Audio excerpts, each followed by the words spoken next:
Atópome na antiga cetaria de Rinlo, en Ribadeo, a escasos metros do mar. O vento sopra con forza e a oleaxe non cesa. Este lugar impón moito respeto. Esta cetaria foi construída a finais do século XIX, cando Rinlo vivía prácticamente do mar.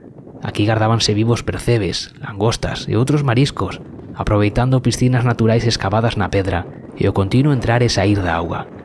Como podedes imaginar, traballar neste punto non era nada doado.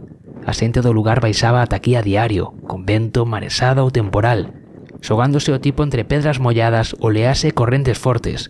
O mar aberto non perdoaba erros. Durante anos, esta cetaria funcionou a bo ritmo, abastecendo mercado e casas de comidas nun tempo no que o mar era sustento e tamén perigo.